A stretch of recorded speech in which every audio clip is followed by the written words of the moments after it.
Hey, this is Anney and Samantha. And welcome to Stuff Mom Never Told You, a production of iHeartRadio.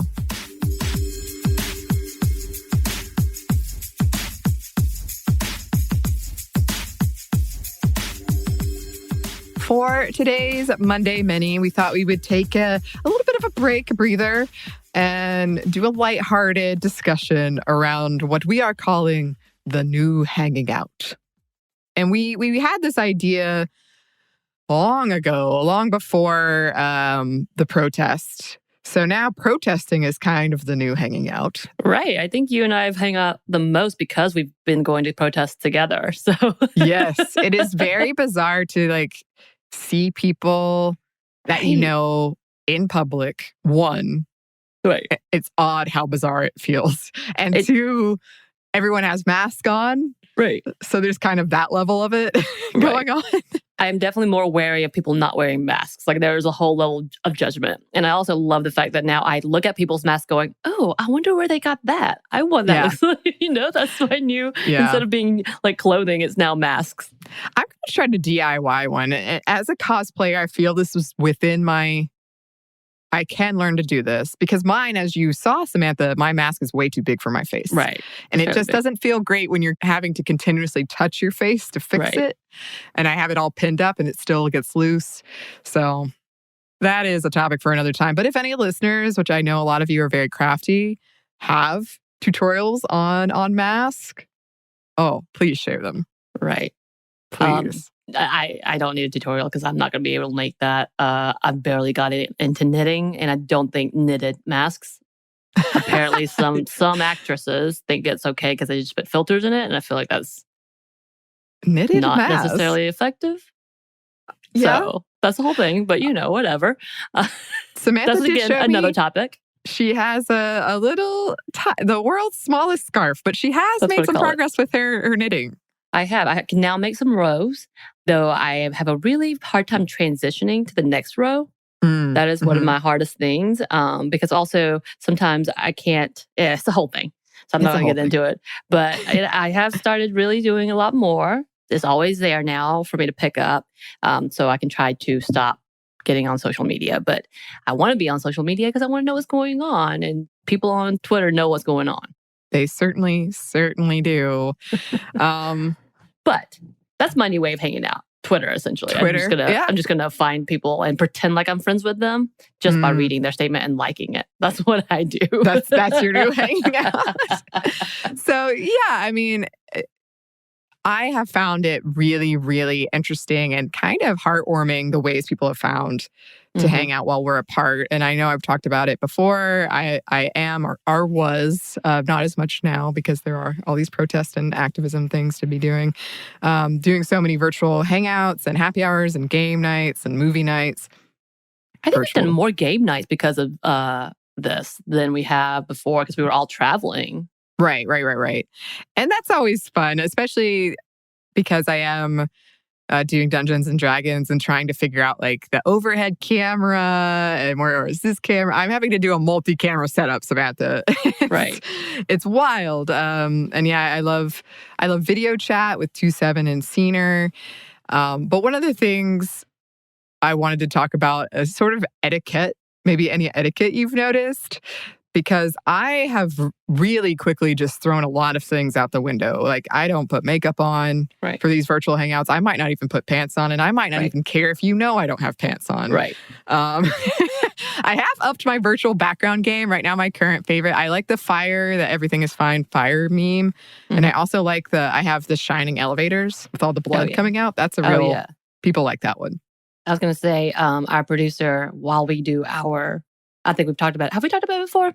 That while we do our shows and record over Skype, his background is usually always some type of hamburger. Yes. So, of course, I'm always hungry, A. B, yes. But this time he's got this, is it a toy? What is this? Yeah, it's a toy. It's from Japan. It's a very, somehow very cute and creepy, judgmental hamburger. There's a lot of things to unpack. Maybe it's just a psychological or a project where you can tell me what you see in this, and it tells you a lot about your personality. But I was like, this hamburger is not up to. He's not up to good. He's up to no good. Up to good. He's not up to good. And I actually had a very funny it wasn't funny at the time, but we were recording some pretty serious episodes, and we use Skype to see each other as we record. And normally it switches to whoever's speaking on Skype. So normally I'm looking at Samantha and Andrew's sort of not in the picture. But for some reason, my Skype got frozen on this judgmental hamburger. And I was trying to have a conversation about white fragility with this very judgmental hamburger. And it wasn't easy. It's a new skill set I'm working on. Right. You got to pretend like it's not there. Yes. Yeah. My other part of that is because, like you said, when Skype happens and we're doing our show, and I only see you, I don't see myself. I kind of forget that I'm on camera. Yeah. And I don't know. I may have picked my nose at one point in time. I'm not sure, but yeah.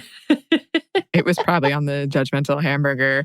Yeah, that's something I've definitely noticed too, is I call it podcast posture, because I'm in my closet. The lighting is very garish. I try not to think about how I look, but I have to sit in a certain way, and it's not comfortable at all, listeners. Yeah, the way you have to pivot just right so you can be towards the mic and then also see the screen and then also see each other. It's a skill. I definitely, my setup, I know we've talked about it before, but I definitely have my laptop on top of a game that we've been playing throughout the quarantine. And I'm like, yeah, I'm a real professional. And then in front of me is pretty much my dining room table. So maybe yesterday's plate that I forgot to put, or this morning's plate that I forgot to put in the dishes, in the dish, whatever. What do I have? A sink. Yes. So that's sort of our podcast way of hanging out. We do hang out in non-podcast situations other than protest as well.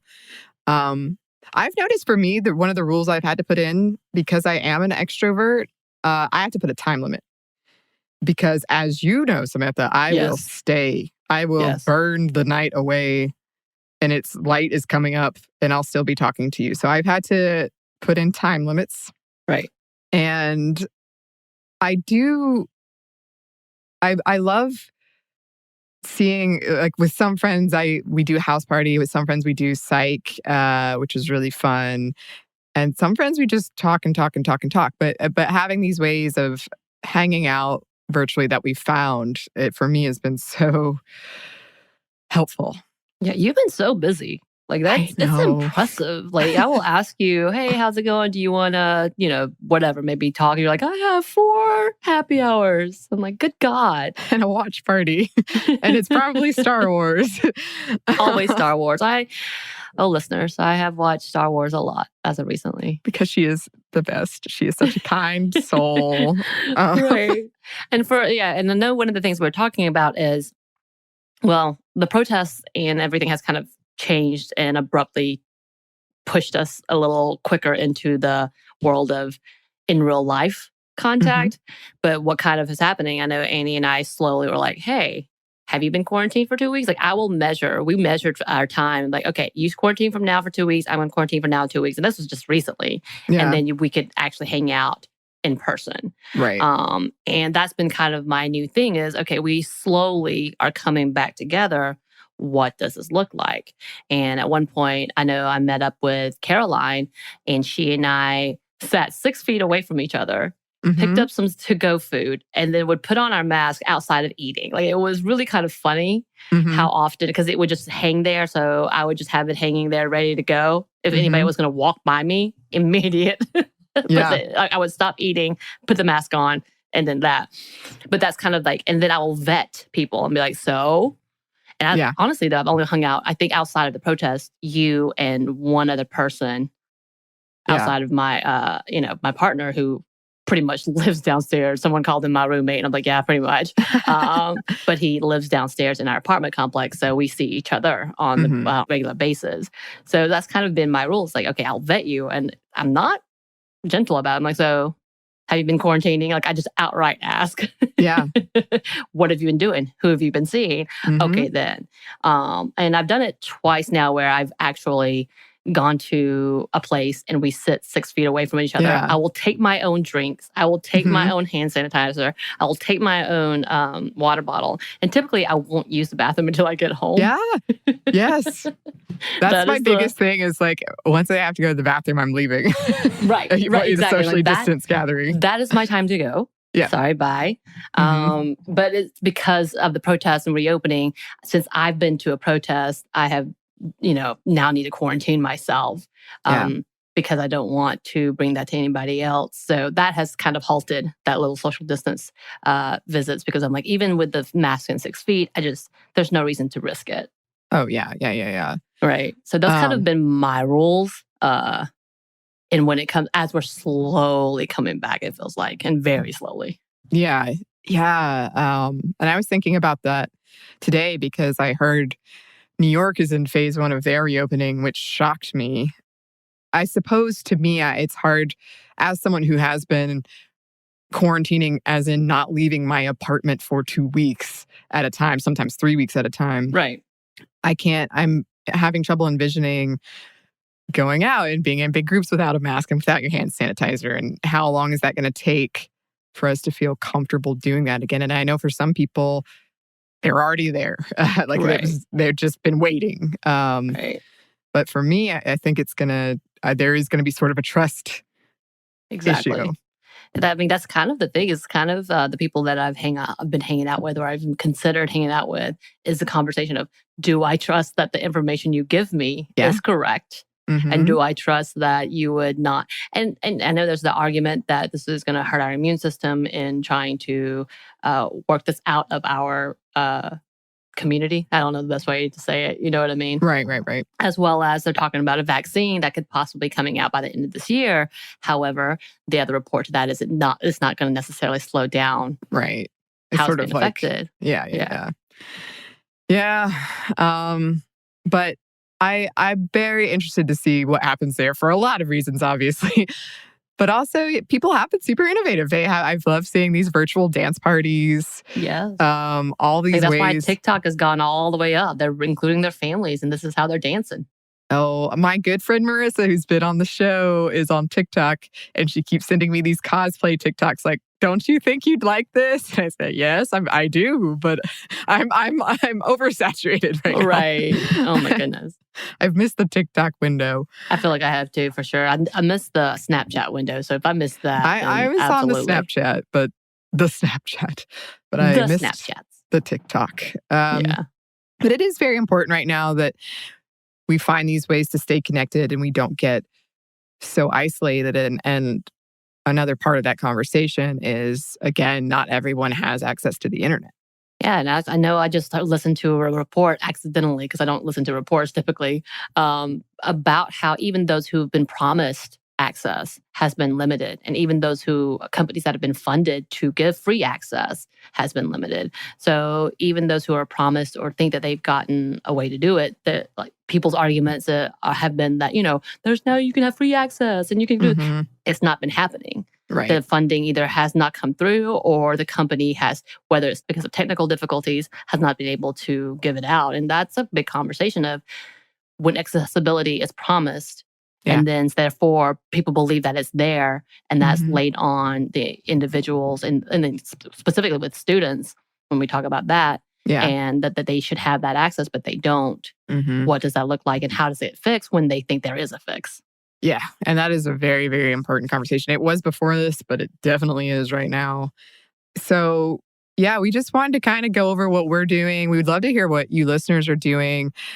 We have an episode. We actually recorded it quite a while ago, but it's only just coming out now about online gaming and the importance of that during this. And that is something that has been hugely important for me. And I've done even creative things, like we had a costume party where we all had to come in costume. There's just so many creative things that you can do. And we would love for you listeners, if you have a really fun thing that you're doing to stay connected, something really creative, we would love to hear it. You can email us at stuffmediamomstuff@iheartmedia.com. You can find us on Twitter at momstuffpodcast, or on Instagram at Stuff Mom Never Told You. Thanks as always to our super producers, Andrew Howard and JJ Posway. Thanks, y'all. And thanks to you for listening.